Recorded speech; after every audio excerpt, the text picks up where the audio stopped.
It's beer o'clock on Real Ale Craft Beer, and we are on the road yet again. It's been a wonderful week on the channel. We've visited a few breweries. This is our third brewery of the week. We've decided to take a slight different direction with the channel now and get out there more. Promised you guys for a long time that we'd kind of branch out with the channel and get out and visit these breweries, visit these pubs, visit these historic places. Today, I'm at Brewery. They've been going since 1882. I'm just looking at the sign in front of me. Some of you will know that I do have history with Brewery. Barry Island IPA, I brewed with them. We recorded a brewery tour many years ago, probably 2011, of the Cardiff Brewery when they were in the centre of Cardiff. That's still on YouTube if you want to see it. But they've moved. They've moved brewery. They moved, I think, maybe 4 or 5 years ago.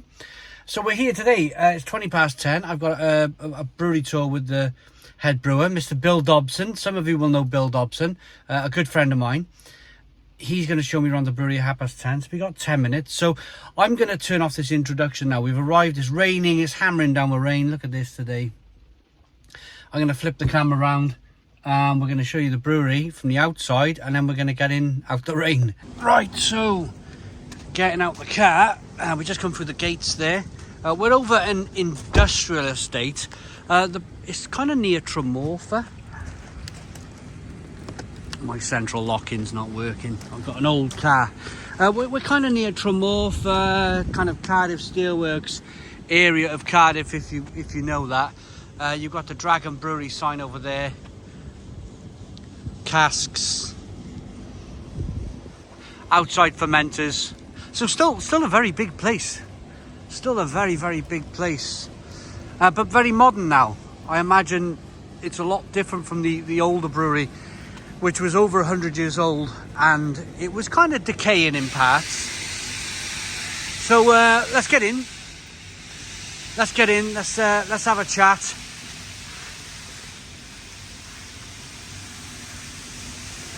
And let's see what they say. Wow, look at this. Hello, Bill. How are you doing? How are you doing? Long time no see. Long time no see. How are you doing? Everything okay? Yeah, good. Fantastic. Welcome to the Dragon Brewery. What a nice reception. Yeah, these came from the old brewery actually, so it was a little bit of a throwback and wooden shive, wooden barrel stays made it so that, you know, we're in a modern building, but there's still a few sort of, you know, kickbacks to the old site. But, so 2019, it was opened by, there he is there, Prince William. Yeah. Duke of Cambridge. Seems like 5 minutes ago. 5 minutes ago, yeah. We've had some interesting times since, but we're here. This is the new brewery. What was this a purpose-built brewery for you, or was it? So this was an existing site, okay. So it had been empty for a couple of years before we bought the site. Yeah. So prior to that, it was actually a dental equipment supplier. So they operated this as sort of a warehouse for dental surgery equipment. Okay. So was set up with offices and warehouse space, but when I take you through, it's quite a tall building which lends itself to being a brewery. Okay. It's got, I would always like more, but it's got a decent amount of yard space storage, outside. yeah, look at that, you've got great storage out there. Outside fermenters as well? Yeah, we've got silos malt silos outside and some bigger fermenters outside. So overall it was a building was in extremely good condition, modern building. Yeah. You know, so it had ticked lots of boxes to turn it into a brewery. Fantastic. Which took a process of about 18 months to get to the point where we did our first print. But, great. There's a couple of reasons why I'm here today. Number one, to see the brewery. I'm really excited to see the brewery.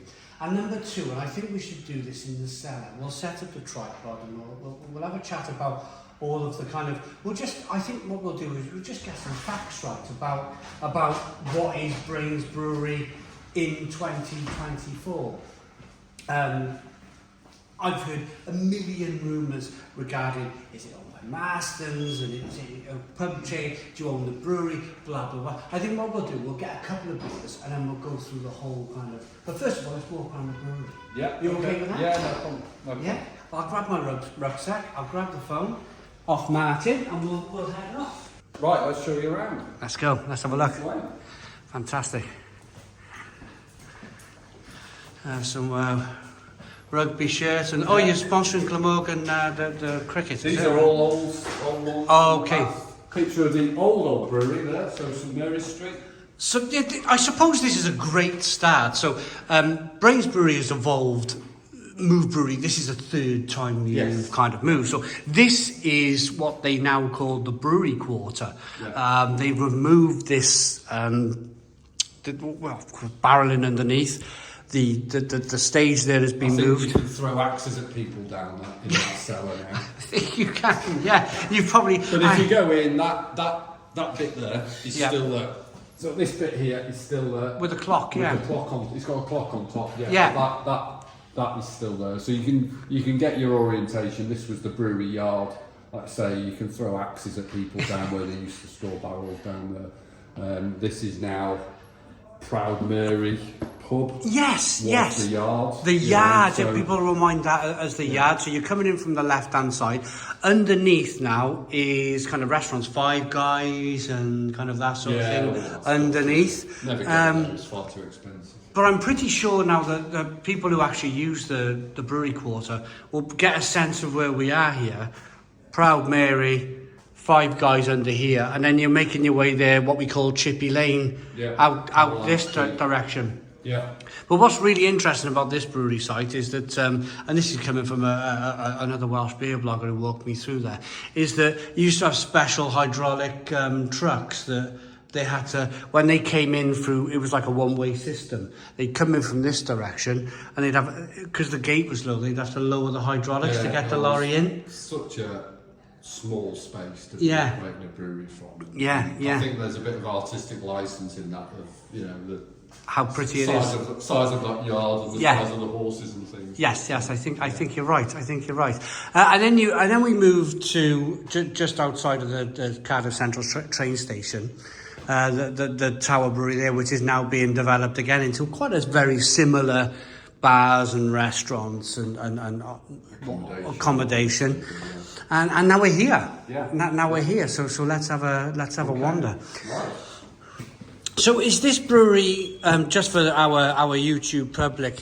Do you organise brewery tours? Is this a you can buy a ticket and come and walk around this brewery, or is this? No, we didn't really set up to do that. Yeah. Location-wise, it's not great for that. We're never going to operate a brewery tap from here or anything like that. So we haven't really set up. So we do. We take obviously customers round, pub companies and things like that, but not public tours. And although obviously we'd be delighted to show it off, we haven't really set that up. More production. Yeah. Fantastic. So here we are. Here is the main event. The brewery is through the doors there. This area here, we've got some of the sort of support functions for the brewery. So one is the cellar. We'll come back to that. Oh, don't take me in there, Bill, because we will never get out of there. So we'll come back to that. Our quality control laboratory. Okay. So we do all of our own QC on the beer. So all our beer testing is done in there. Okay. Making sure we've got the right quality and consistency. So a lab. Can I go in and? Yeah, sure, yeah. So this is the lab. So it's testing all your yeast and stuff in here, and yeah. Great. This is the technical side of the brewery. Hello. How you doing?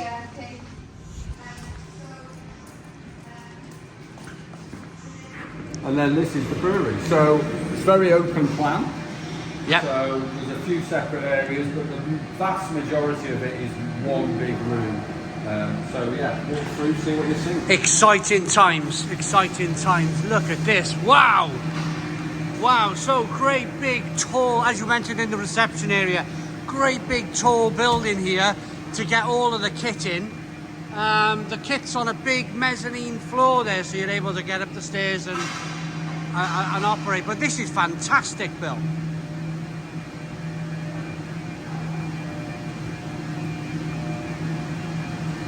Great, look at this.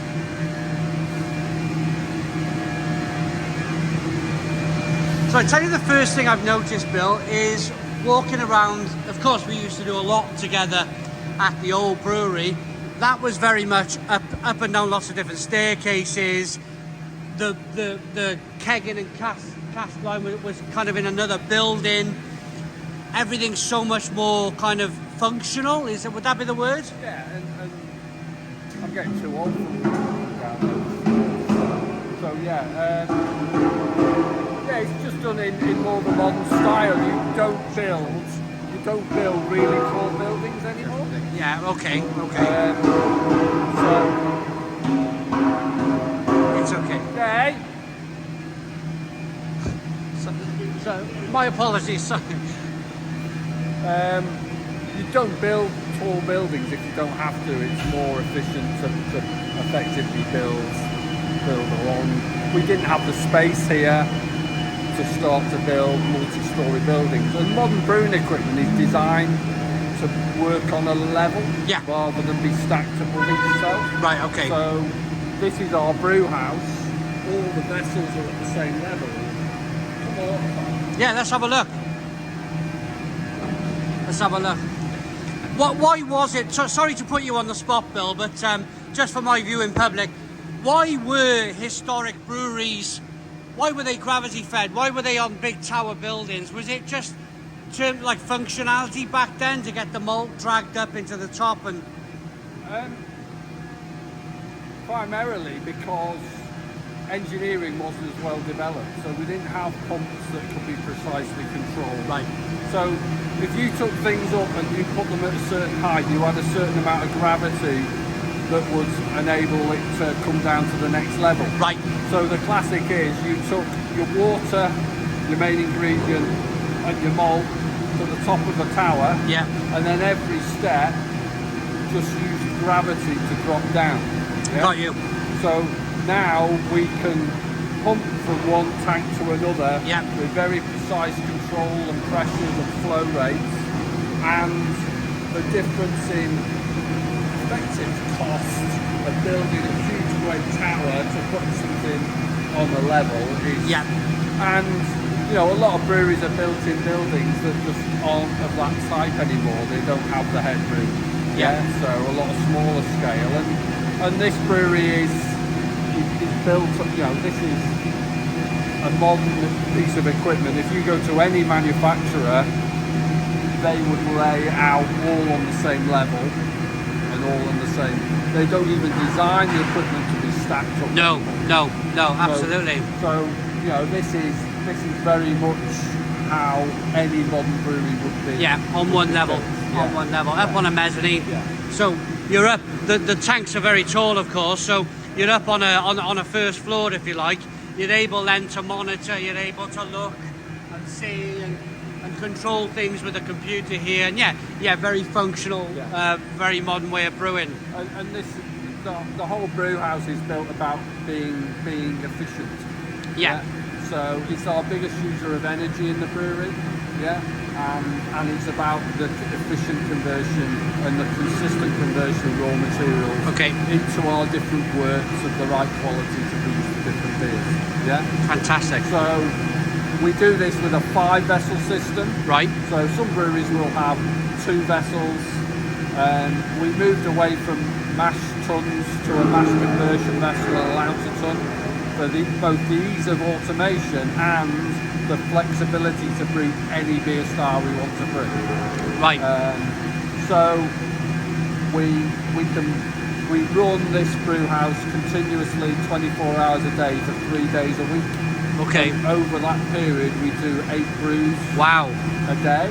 A day? A day. So we Fantastic. mash every 3 hours. So we can do 24 brews over that period of time. Okay. And we have vessels, so fermenting vessels that are sized for 1 brew, 2 brews, 3 brews, 5 or 6 brews. Oh, so those 6 brews a day can be put in one fermented. Correct. If you so need, right. The bigger brands will all go into some of the bigger tanks, Right. with more brews all consecutive together. The smaller brands we put to the smaller ones. Okay. And it's a bit like having lots of different sized pans when you're cooking. Yeah. Yeah. I'll never have enough of them, but we've got a load of different sized vessels. Never have a to big cook enough different stew things. pan. You never have enough vessels. You never have enough vessels. Can you So show come me, down yeah, so vessel number 1. Let's have a look at vessel number 1.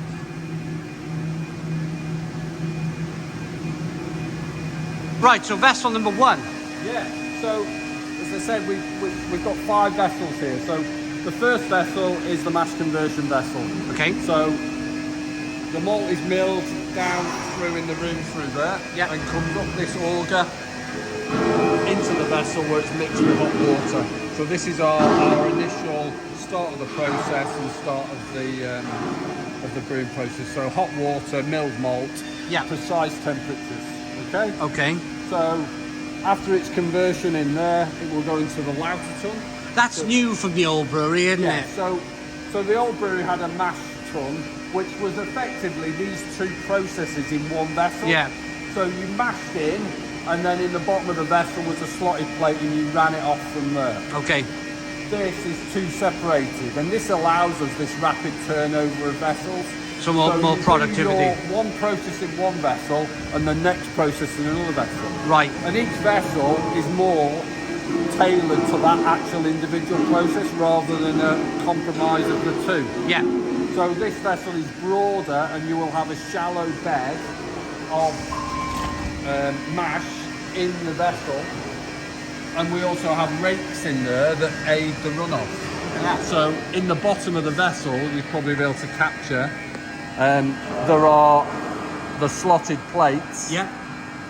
that the wort is going to run off from and leave the residual spent grain behind. Got you. Yeah. Got you. And then when we finish the brew, the rakes will change direction, lower down and empty out the grains, goes to a silo outside, and by that time the next brew is ready to go in, and we just keep that going. Right, that's yeah, and I suppose that's 100 years of knowledge, extra knowledge from great big mash tuns to now, hey, let's do it this way. The fundamental process is exactly the same. Right. We're still using crushed malt, hot water to convert starch and the natural enzymes in the malt to convert starch to sugar. Take with it flavours from the malt. Yeah. Add flavours from hops. Take with it colour from the malt. Create this sugar extract Yeah. that we're going to add yeast to and create alcohol. And create we'll alcohol. add it. Yeah, absolutely. Reapproved. I suppose a really interesting question at this stage is when you left the Cardiff City Brewery, the centre of Cardiff, and you came here, how long did it take to get SA to be as people expect SA to taste? And of course, Rev James. How long did that take? Well, fundamentally, you're talking about are the ingredients the same is the starting point. Yeah. So the process, the new equipment was very capable of replicating what we did. So, you know, very precise control of temperatures, etc. But fundamentally, you've got the same malt, you've got the same water source, you've Yeah. got the same yeast, we've got the same process parameters. Right.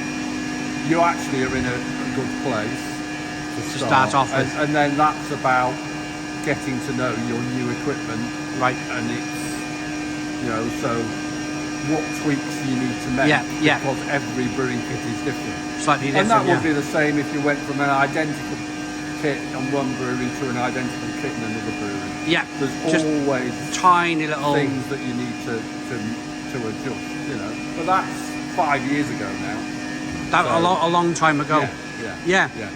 And I remember when we brewed Barry Island IPA back in 2012, the lovely little craft brewery that you had in Brains Brewery, which fitted, you actually took out a mash tun to fit the whole brewery in. That was a wonderful thing, and you designed that yourself. Yeah. Was it a case of, did you do most of the designing of this brewery?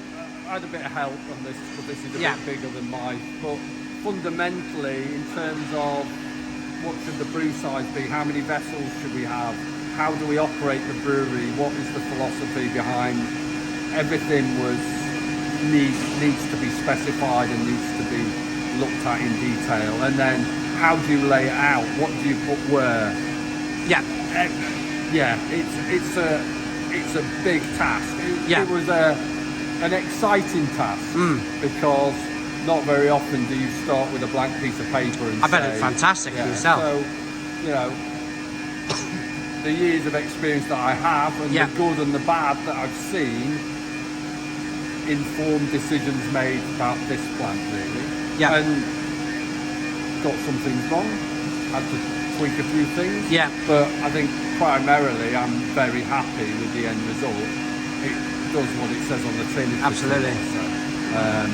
So, you know, and that's incredibly hard work to get to that point. Yeah. But then, you know, actually you grow into a plant. The last 5 years I've probably learned more than I did in the first few months. Right. Because you're learning as the you kit. operate things over time, you get to understand things and you constantly changing little things to make them more efficient and more effective. Fantastic. So. Okay, so we've seen the first two. So moving on to number 3. So we go into a storage tank, and again, this is about being able to turn the brews over. So the work runs off into this holding tank. Yep. Traditionally, that would be an underback. Okay. Right. Yeah. But we put the whole brew into there, and then the whole brew gets transferred over into our work kettle. Yep. So this is where we boil and we add hops. Right. Okay. So that's where you're getting rid of any nasty infections and everything else. So this is sterilisation. We're boiling. We're getting the hop infusion going. Yeah. And obviously we're putting quite a lot of energy in at this point as well. So things that you wouldn't have seen at the old site. So we have a vapour recovery system. Oh, so once right. It's boiling, all the vapour gets condensed. Of course. And produces more hot water that then goes into the next mash. So we recover as much heat that we put in, we recover in the form of hot water that goes into the big hot water tank at the back. Through there, look, That then feeds the next brews. Right, I remember the old brew, the steam, and you don't see that here. You know, much more, and that's one of the reasons why it's more efficient to run the brews continuously and don't stop brewing, because the heat you recover at the end you can keep putting back in at the start, and you can keep recycling it. And you know, we all know how in the modern age being as energy efficient, both from a cost but also a responsibility perspective. You know, it's very important. Lots of old equipment could only do so much. Modern equipment, you know, you can put your hand on these vessels when you're brewing because they're insulated to keep the heat in. Right, I got you. Where it is, So from the boil, we then go into our whirlpool, which separates out the hop residuals, and that allows us to run the beer through a chiller downstairs over to the fermenters. And we're going to go over to the fermenters in a moment. But something that it really interests me is that you've got these kind of big fermenters to do the big batch. You can put 6 brews in one big fermenter. You also talked about you could do 1 brew and then put the 1 brew in one fermenter. That gives you a tremendous amount of opportunity in the future, that if you decided, like in the last brew you had to cut out a mash tun to put in a little craft brewery. You don't have to do that here. You can go, hey, now we're in a position to start brewing different styles, and this is where the market's heading. Let's go with that, and you can just crack on with that now, can't you? Yeah, and that's exactly, you know, that we produced our lager Bayside since being here. It was always high on the list of new beers that we wanted. A lager, which I'm very pleased you're saying. That damn COVID thing got a little bit in the way of the timeline of that. But we achieved it, and it's, you know, now one of our standard beers. So exactly that. You know, this brewery wasn't built for an immediate need. It was aimed at being the need for the next 20, 30 years. Right. So you have to have flexibility and the ability to move on to different things. So yeah, that's exactly Fantastic. So if you want to brew an imperial stout, we didn't bring our little craft brewery over here because effectively it was. You didn't need it. You didn't need it. No, and that's straight. And as you know, romantic as it would have been to bring it, it was also hard work, as you know. Yeah. I actually found that old kit by accident. I think I sent you a clip. Well, do you know what? That was a cracking piece of equipment. Yeah. And I'm so delighted that someone is using it, and it didn't just end up crushed in a scrap piece. Yeah, brilliant. Yeah. The fact that someone has got it in Bristol, I think. It was in Bristol. Yeah. It gave me goosebumps. They said we got a little surprise for you, and I didn't really recognise it at first because you see steel and they said this is the old Brit. And my goodness me! It's great to see it still being used as a cracking little piece. It was, yeah, and it brewed a cracking beer as well, didn't it? So our fermentation tanks, we've got tanks inside and outside. So there's 18 tanks down the side there. We'll go up onto the gantry and you can have a closer look. Let's go and have a look.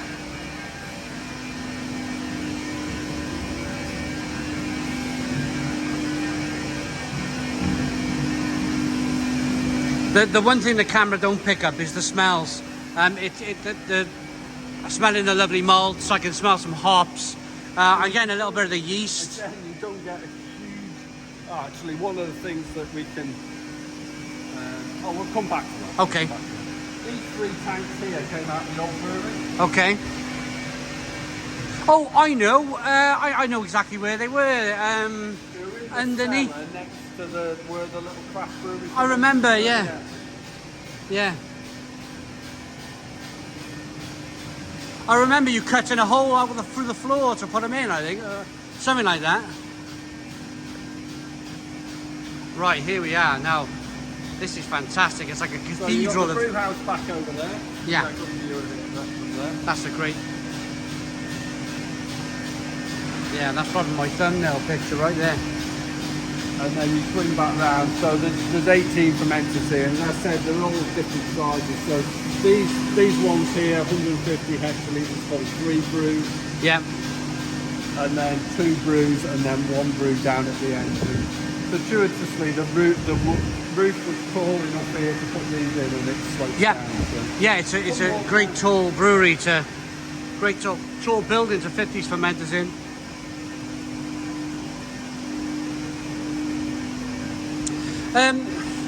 I've been to my interest, Bill, is massively lager these days, to be ironically, because I never used to like this stuff, did I, years ago? But I've learned. I went to Budvar in the Czech Republic, horizontal fermenters. There's a couple of British breweries, horizontal fermenters. I'm trying to grasp in my own head, and maybe the YouTube community as well are trying to grasp it at the same time.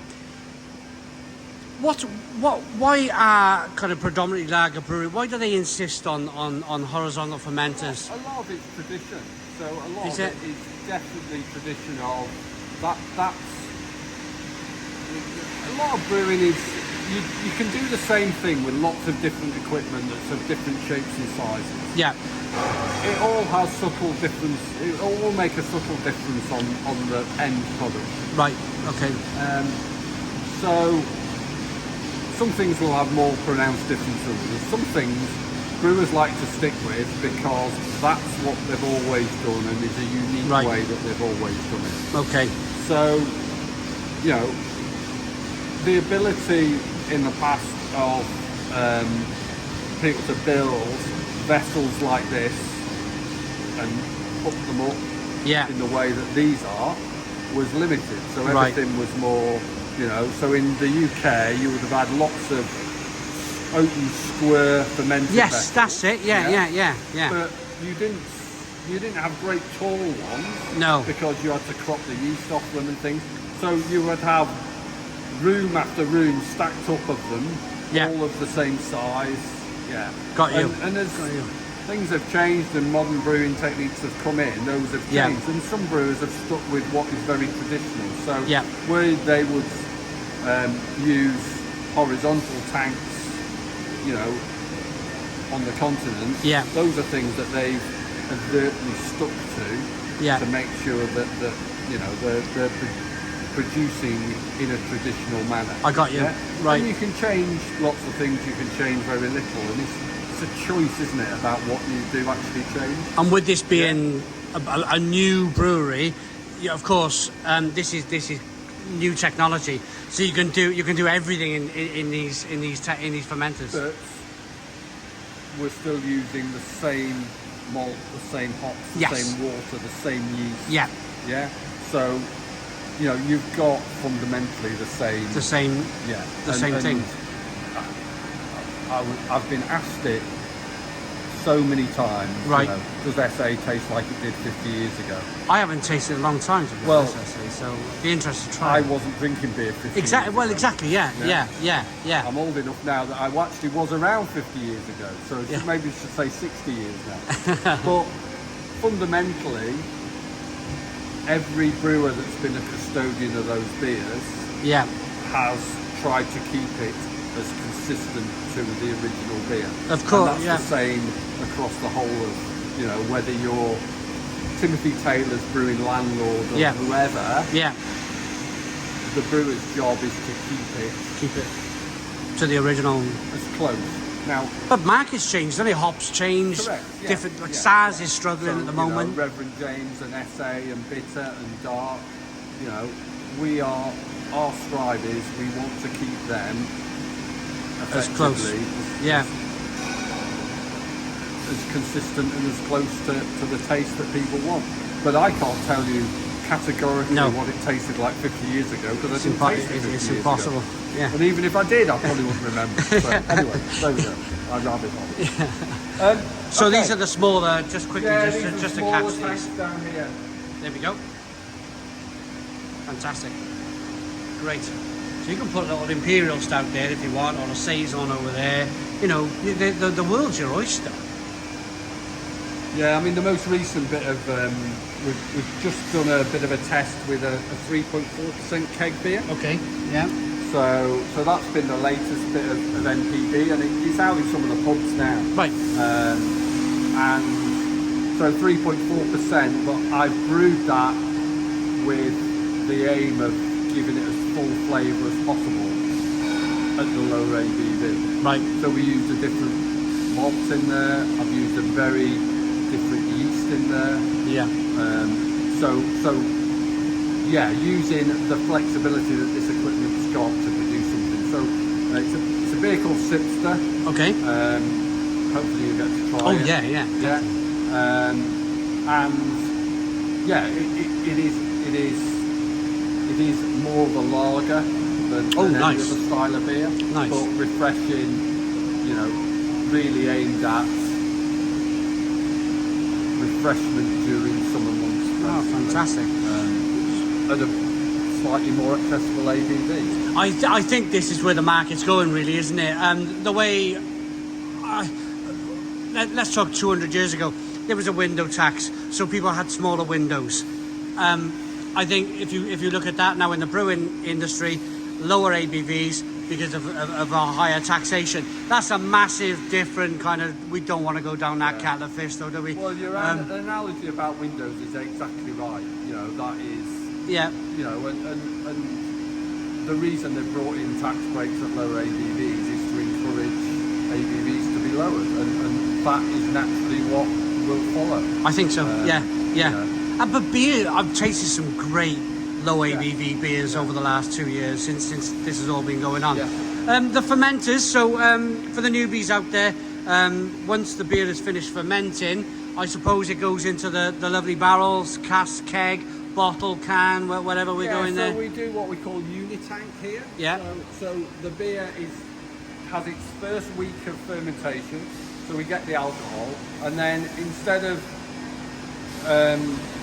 moving the beer to a cold conditioning, we do that in the same tank.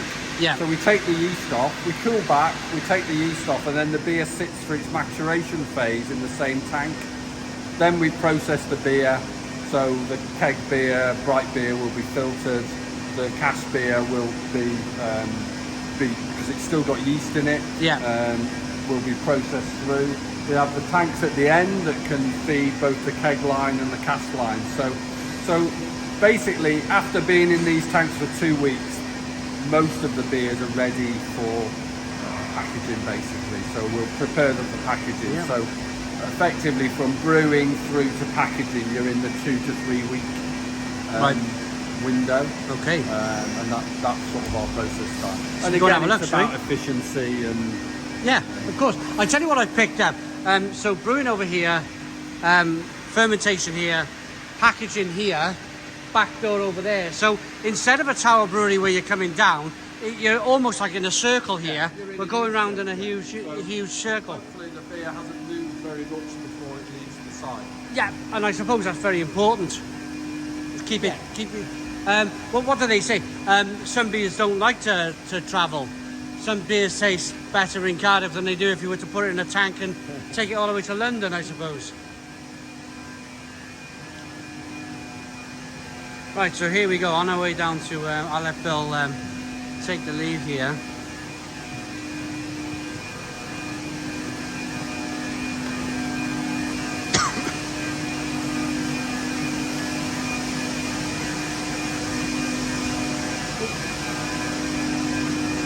So you've seen a lot of shiny new stainless steel. So all these fermenters, the brew house, everything is brand new. So we didn't have too much equipment in the old site that was suitable.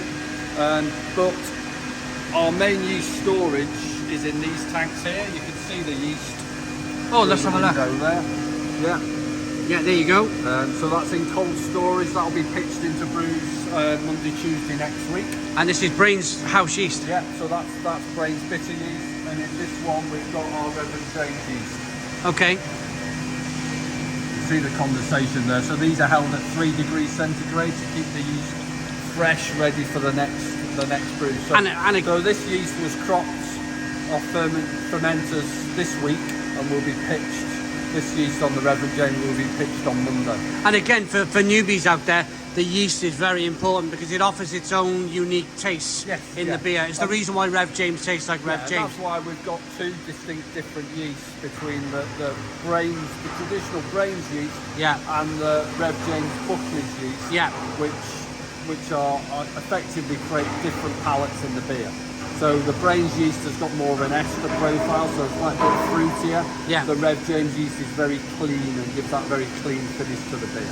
Got you. And we also have a lager yeast for brewing our lager. And that's a traditional German lager yeast because why wouldn't you? They've been doing that for a long time. Fantastic. Great. So, I can't wait for that, to be honest. So this is the working area for the fermenters. I love this. It's like a cathedral of fermenters being underneath it all. One of my favourite parts about the breweries is walking through these fermenters. It's just something about it.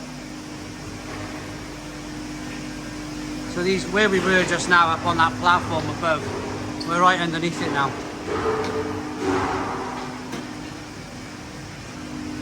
Wow. So you can have a little taste of whatever's ready when you want to. Yeah, obviously we can sample direct from the vessels here. Everything is easily at hand, basically. So let me show you through the back end, the packaging end. So, let's have a look at packaging. Nothing's actually operating at the moment. We're just coming to the end of it's lunchtime on Friday, so things like. Of course. Wrapped up. Be knocking off soon, Friday afternoon.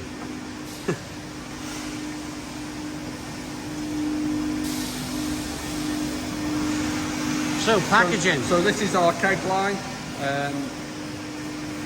So this is filling up all of our keg beers. Very flexible line, can fill different sizes very easily. It's the German line from a company called MF Technik. Yeah. Beautiful. It's been superb. It's been absolutely superb. So very, very quickly again for the newbies. Cask and keg beer is a sealed product with CO2 added to the keg. Yeah. Cask is basically just filling it up with a beer and tapping a cork in the end of it. Yeah. So and the shelf life's very different on these two beers. Both need very different pieces of equipment to fill them. So the cask is clean a container, fill it with your beer with the yeast in and the finings in, but Yeah. open to atmosphere and Yes. pressurised at that point. Whereas the keg always remains pressurised, so it's more of a each container needs to be cleaned and sterilised before Yeah. it gets filled, but the equipment needed is different. So we have our keg line here. Patrick's just washing down after we finished production this morning. Yeah. And our cast line. Cast line over there. So immediately what I've noticed is the kegging line is almost 3 times bigger than the cast filling, I think. Yeah, just because it's got more conveyors feeding it and out. So the actual bit that does the filling, Yeah. we avoid getting showered with water. So the bit that does the filling are these 6 heads here. It's all behind screens. Oh yeah, I see. But basically there's six filling heads, and the keg goes from this end, travels down to the far end. Each station Yeah. does a different job. So it's rinsing it out, cleaning it,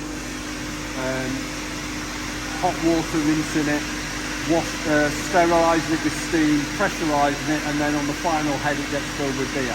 Right. So the keg moves along Okay. as it's doing, Right. and this racker will fill a 50-litre keg every 45 seconds. Wow. So That's although nearly a it's litre a only second. small, Yeah. it can churn the Yeah, the yeah, product yeah. out. Right, fantastic. And then cask. Do you have being a brewer, do you still have an affiliation for cask? Are you still passionate about cask beer? Absolutely. Yeah. And to be honest, cask is as important as ever to grains going forward. Great, that's great to hear. So, Rev James Cask is our biggest beer. Right. But, we're still producing a really good range of cask beers. Yeah. And, we see that there is a significant future still in cask beer. Yeah. And we want to be part of that, and we're proud to be part of it at the moment, but we still want to be part of it. So although we might develop new beers, Yeah. by no means do we want those to replace the cask beers we're doing. Fantastic, So yeah. we will put, absolutely behind cask, and that is our passion, that is what we want to do. We Right, wanna, wonderful. Wonderful.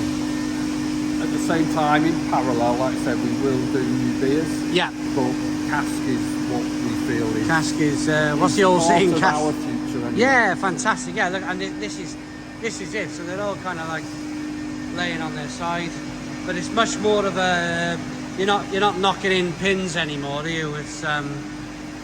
It's all done by machine, easy filled and Yeah, so washed here, and then the filled cask go onto this conveyor here. We press the shive in, the keystone in, and then they're filled on the line here. So this has all been set up for next week. These casks are having a bit of a deep soak over the weekend, okay, ready for next week. Fantastic. And And then it goes out the door. The final bit is this is what I like to see on a Friday. Is not much stock left. Yeah. So- Selling the beer. So packaging nearly every beer every week, and the aim is what we package in the week we want to get out. Get out the and door. then Refill the warehouse Yeah. the following week. So And very, away we go. and that's essentially the U shape we were talking about: brewing, fermenting, packaging, storage, out that door there. It's Yeah. very functional, very functional. This is a fantastic brewery, Bill. Shall we taste some of your beer? Is that the next Yeah. stage? Is to taste some of your beer? So we'll set up on a tripod. I want to ask Bill some questions. Of course, I get asked it all the time. Bill probably gets asked it all the time about Marston's and all. So we'll iron a bit of this stuff out in a moment. Bill, we're in the cellar. Barry Island IPA. All those years ago. Where it all began, Where it all began. It's now 2024 if you're watching the video in the future. We brewed the beer in 2012, 12 years ago. You have an Easter day. You have an Easter day. Then that was just a fantastic time. A really good time because I was still a carpenter back in those days, and it's my full-time thing now. I didn't quite grasp the enormity of what we did in 2012 with the beer. It was in a lot of newspapers. It went national in Tesco as a beer. It's only now looking back in with all those years later that wow, we did that. We did something. Yeah, no, it's great and the beer lives on. And the beer lives on. Oh yes, yeah, it is. The beer is only it's keg and can versions now. Okay. And 4.5%, and yeah, it's aimed at giving you still that citrusy, refreshing IPA. It's beautiful. It's really beautiful. It still holds that. For me, it still holds on to that West Coast style that we went for. It still has that lovely bitterness on the back end. In 12 years, the market's changed massively. It's all, not that I'm against hazy IPA, but I think there's too much of it in the market. I don't think there's enough beers these days with, IPAs in particular, with a good bitter punch. This holds on to that. It has the fundamentals of our original beer. It still has that lovely kind of citrusy, grapefruity taste as well. Yeah, it's a decent beer. Really, really decent beer. Cheers. Nice and cold as well. Nice colour.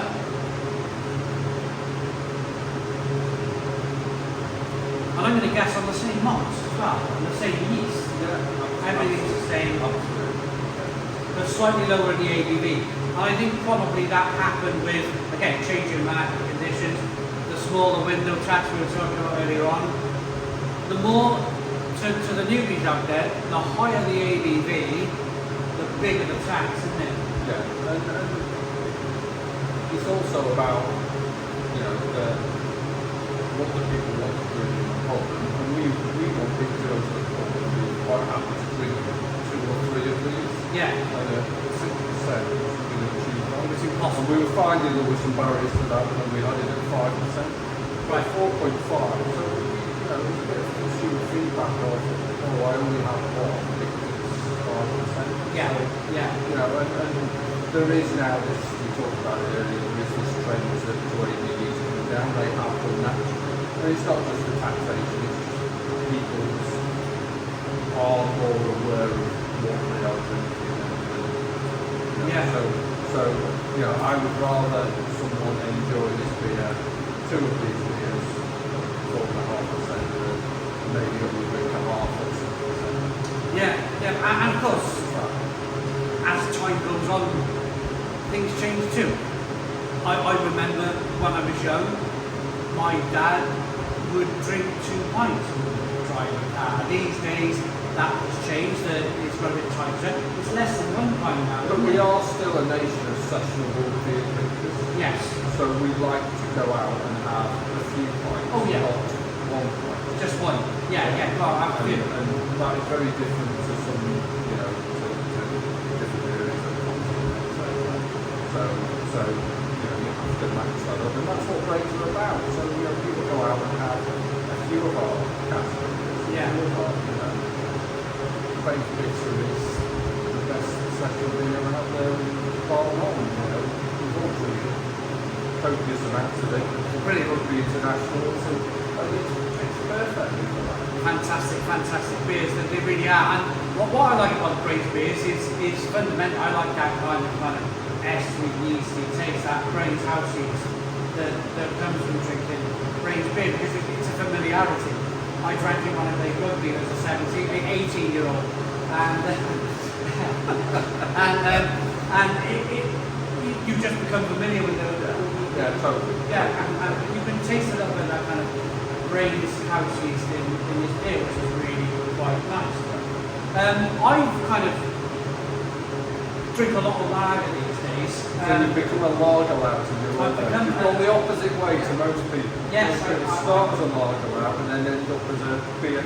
As a craft beer drinker. Yeah. But I never used to like lager years ago. I used to kind of lambast it. But I hear you've got a great lager base on. Yep. Want to try some? Yes, I want to try some, definitely. We'll try some. But it's a case of you develop that here. Yes, yeah. So when we moved to this more modern flat, one of the things that we had on our sort of to-do list was to do our own lager. The lager market is insanely competitive. We've got some massive brands out there, some real big advertising plans. So that were to pitch that lager and were to put it within that range of lagers that were already established on the bar was really quite a challenge. So from May as a brewer, we could have done something that was very extreme. We could have done a really hoppy, crafty type lager, but actually that probably wouldn't have hit the mark with the majority of the people who drink lager. Right. Because they drink lager because they don't like to drink those hoppy, crafty type things.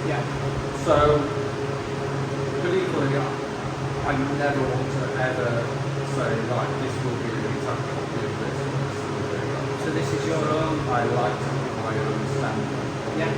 So the challenge is make something that is uniquely our own, but at the same time, it's not so extreme that we don't have market already fits in with that.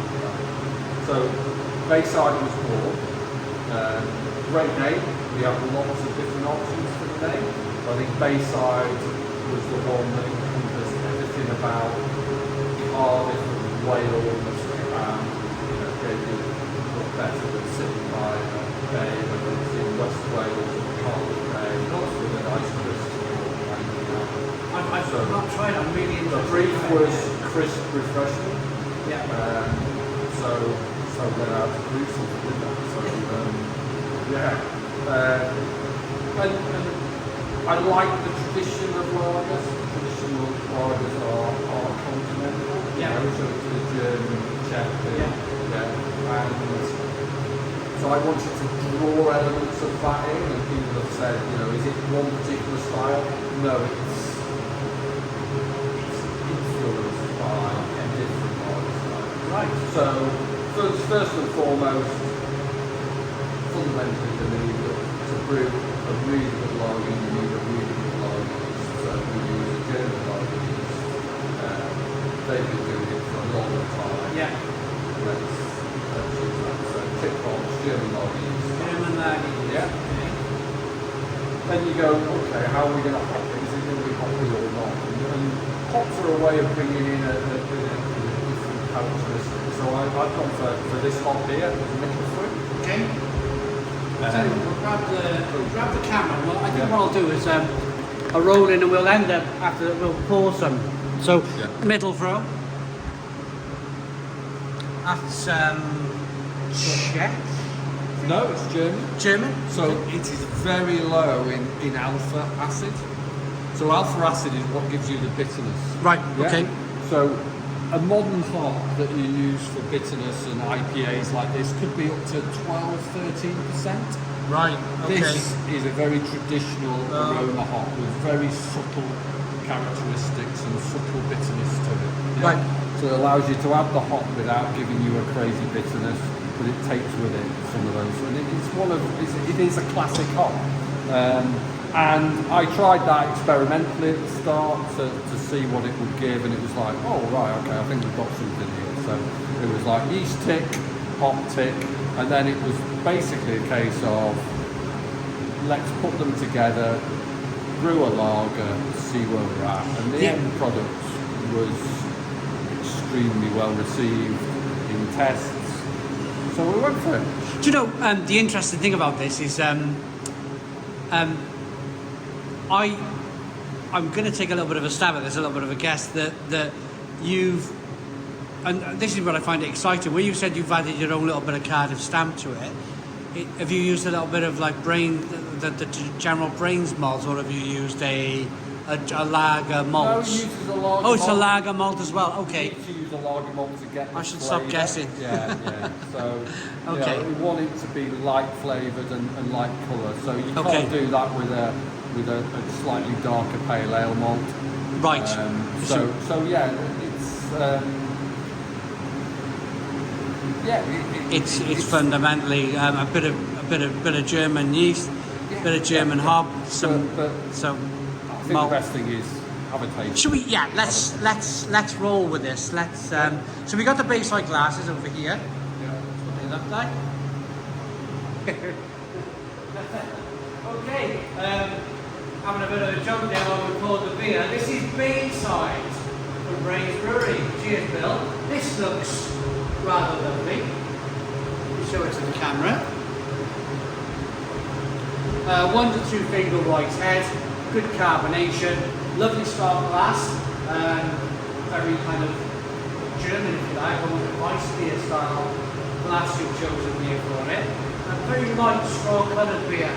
That's those German malts we were talking about. Yeah, so like lager malts, yeah, to give that lovely, say light straw coloured beer, crystal clear, absolutely, yeah. Beautiful. Nice head, tight firm head. Yeah. I mean, I've got looking Barry at Good quality ingredients, give you a lovely head like that. the lovely head on the beer. Yeah, that's It's all a malt, great it's all sign. malt. 100% all malt. Okay, let's get our aroma, shall we? Oh yeah, it's very. I know we've talked about the hops and everything else being German. It does have a German aroma to it. It's that clinical, clean aroma. It's very difficult to describe it. Clean clinical aroma. You're not tasting it here, but it's there. You know before you drank it's going to be clean and fresh. Cheers. Friday afternoon now.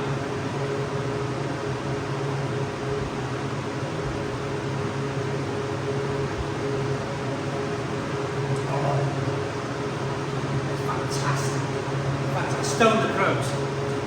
Stone the Crows, that is fantastic. Light, crisp, refreshing. Little estery from the yeast. Fruitiness from the yeast. Lovely, clean, crisp bitterness on the back end. 4.3% ABV. Friday night, which I like to have a drink Friday and Saturdays. I could quite easily either cook a pizza or order a pizza in. 4 pints of this.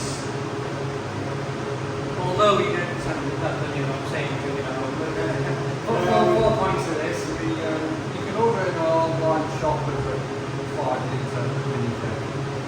I'm going to do that. I'm going to do that because this, I'm collecting up a lot of beers at the moment. I'm going to do the UK's best lager. And I firmly believe this should be an entrance into that test. It's absolutely fantastic.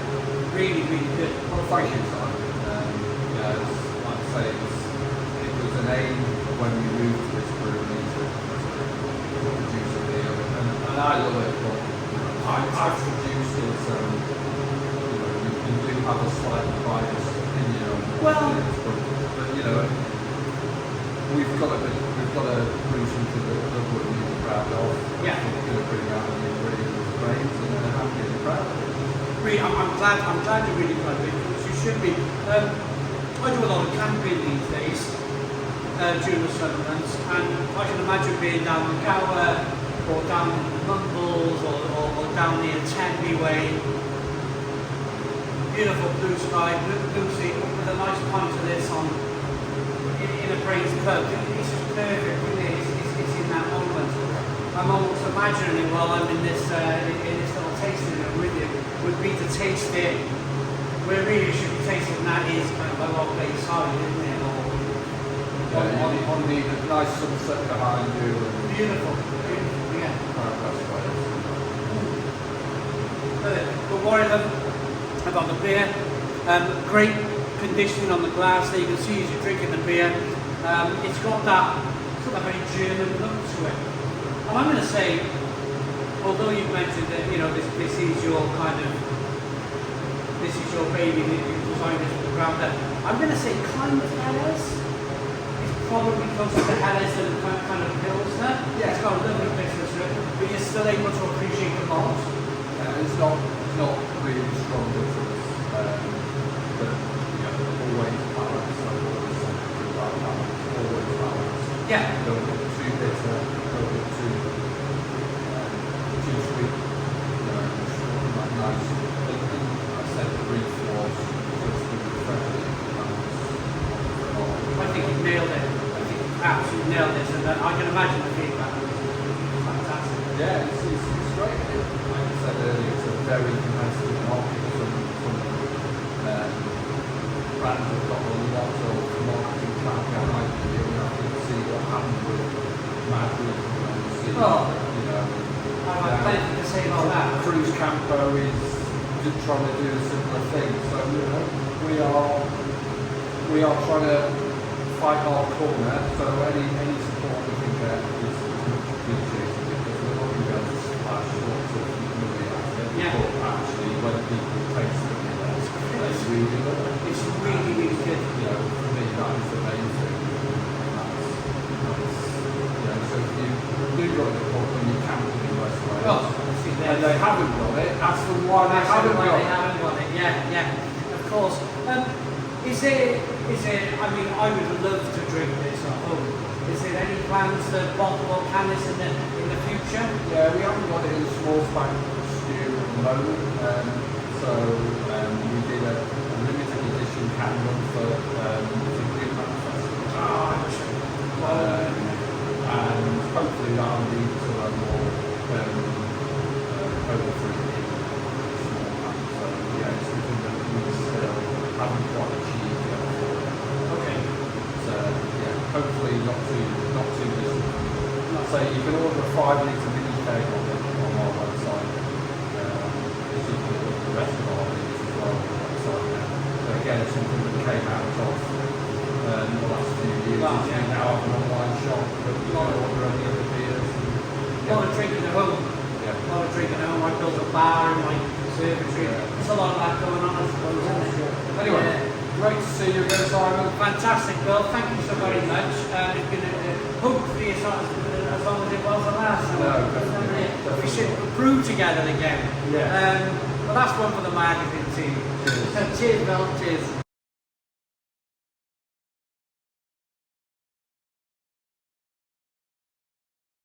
Hello, Sarah. How are you? Hi Simon, I'm good, thanks. What a lovely bar you got here. Do you It's know what? fantastic. We are so privileged and lucky. Yeah. Isn't it lovely? It's fantastic. It's a great meeting room. We rent it out to people as well, which Yeah. is great. We invite some of our customers in to use it because it's just fantastic. All the old. It's very comfortable. Yeah. It's very comfortable. The bar stools are nice. You've got the, All the beers. essay, Red James Gold, essay gold, brilliant. Skull attack. Skull attack. That's a new thing, skull attack. It's newish. I mean, it's a big Yeah. old essay. There's the original. Yeah. So what was the thinking behind skull attack? Well, every Halloween, what we normally do is we put a new pump clip out just to do it a bit scary, a bit Right. like Halloween-y. Uses the same beer, but we just change the pump clip. Yeah. And we go back to the original name from many, many years ago, Skull Attack. So this year we've just changed the design a little bit. We thought we'd make it a bit more modern, a bit more quirky. Yeah. And we just going to do it for Halloween. But everybody's just gone crazy for it, and we're already sending pump clips out. We've got face masks. We've got loads of stuff going It's on. great, isn't it? And it's a bit of fun. It's a bit of excitement, Yeah. isn't it? Yeah. And hopefully, fingers crossed, we're chatting to possibly one of the supermarkets. Yeah. Okay. And what we might do then is put it in a can, but change the liquid slightly. So just do a special edition. Okay. So just to funk it up a little bit, rather than it just be SA. Yeah. So we'll leave SA recipe as is. Yeah. Dare we change that? No, Fantastic, never. yeah. But for this guy's time, we'll just change it slightly. Okay. So we'll do that like a special edition, but we'll do that in the new year now. Fantastic. Oh, well. So yeah, it's great. So we love it. I look forward to trying that. Yeah. But the reason for me chatting to you today is there's a lot of since the epidemic thing that happened in 2019, 2020, a lot of things have happened. I've been told a million different stories. Yeah, me too. You too. Yeah. I've heard things like, and can I just come out and Oh no, absolutely, share. so I've heard things, the pubs were leased, the Marston's own the brewery. Now, you know, now of course, I that's say it's brewed on the brewed, Carver. it's brewed in England, not Wales. I haven't heard that Oh, one. yeah, I haven't there's heard that plenty. one. The other thing was that the Brains are the family are not involved in it all anymore. They've gone on holiday to Barbados or Barry whatever. Island, they've got holidays to Barry Island. I've heard it all. Yeah, no, So no. what I'm over a beer, Yeah. over a nice pint Over of the beer, wayside, right? It's cheers. lovely. You got a drink? It's lovely. Is to just get the truth out there. What is happening? What's happening? Yeah. Well, it's a really exciting time, Simon. And where we are now, we're in a really, really good, positive place. You know, the brewery, I'm going to say Brains Brewery, because that's what we are now. We Yeah. are a brewery. We're almost a start-up with heritage now, Okay. because the pubs are no longer with us. And I think that's the bit that probably most people know. Yeah. There are many stories out there. I mean, I was sat in the gym the other night and I was chatting away and some gentleman walked in with Brains rugby shirt, just like the one on the wall. Yeah, yeah. And I went, oh, Brains rugby shirt. Oh, terrible about Brains, this. I went, can I stop you there? I said, that's not true. Well, it is. That's when I actually work for them, it's not true. Yeah. So there's lots of complicated ins and outs, and I'm not going to go into all the financials and how it all worked. Yeah. So I think that the simplest thing happened, COVID happened, the pubs, all our pub estate pretty much was leased to Marston's, which is absolutely true. Yeah. Nothing to do with the brewery. The brewery remained as is, owned by Brains, still operating by Brains. All our beers are brewed in Cardiff, nothing's brewed outside of Cardiff. Yeah. That's fact, and that's really quite straightforward. What then happened is that the pubs that are leased to Marston's, which are still leased to Marston's, the freeholds of those pubs were sold to an investment company. Okay. So we have no connection to the pubs legally anymore. Right. Okay. Obviously, we have a great relationship with all Yeah. our pubs still, Sure our you do. old estate Well, you still. make great beer. We make great beer, thank you. Yeah. And we've got a great relationship with Marston's and CBMC for the supply chain. So I think the simple thing is, Brains Brewery, still in Cardiff, Yeah. still brewing beer, will always be brewing beer. Yeah. You know, great beer. We brew and we send it all over the world. You know, we've got a Fantastic. really good distribution in Wales, we've got great distribution in the UK. Yeah. Reverend James, just there, our best in beer, sells all of the UK really well. We've got a really good export business. Dark, for example, sells really well. It's incredible. One of my and favourite it's coming beers. back. I think it's really interesting because, you know, dark, it doesn't particularly look like a female beer, but a lot of females like it because it's quite chocolatey and quite sweet. Yeah. I actually, it's one of my favourites, dark. It's a really good beer. Yeah. So basically that's where we're at, you know. We have no debt, we've paid all our debt off. Mm. That was a huge, humongous task. Yeah. I mean, just to be debt free. Yeah. It's almost like you're a starter. Yeah, we're a startup First with year starter heritage. with, Yeah. with heritage. Absolutely. Yeah, and the world is your oyster. Yeah. Bill showed me around, you know, the opportunity you have. He showed me the offices, and he showed me you've got boardrooms, you've got a bar. It's just, I've been to many breweries, and most breweries have a problem with they start to grow and they run out of space. Yeah. You've got loads of room to move Yeah. into here. We've got You know? a lot of space. Our biggest probably challenge really is that we don't have a canning and a bottling line, Right. but we do Yeah. have room. So Yeah, of course, that's the of next course. decision really, is that, you know, whether we move things upstairs or some things upstairs. Mm. Obviously, we wouldn't want a canning and bottling line upstairs, and then we can have one downstairs. Because I think what that would allow us to do is, from a volume perspective, is to trial things. Yeah. Because that's what we're really good at, is looking at new innovative beers, but you want to try them. You don't need 30,000 bottles, you probably only need a couple of thousand, Yeah. Yeah. 1,000 cans. So that's the big thing for us. Yeah. Is being able to trial that. You know, we work with our suppliers, and they've been really supportive, and that's great. But I think now we're in that place where we've got a very traditional set of beers here. Yeah. Not based on Barry Island, because they're much newer, but the traditional cask, you know, it has a traditional following and a very loyal following. Yeah. I'm very, very cautious that we want to keep those traditional Oh, yeah, followers, absolutely. because we love them, they love us. Yes. But also from a newer perspective, we want to capture a newer market Okay. to ensure that our business thrives and grows. Yeah. So things like Bayside Lager, which you said is great, the Sipster, which is the new lager, which is 3.4, Yeah. which is much more champagne-y, winey. It's Okay. really, really nice I'll lager. try that. Yeah, I'll have to try some. And then, yeah. you know, the Barry Island, Barry Island which is a great IPA. It's like, a if I do great, say yes, so. yes, cheers But for it that. is, you know. Mm.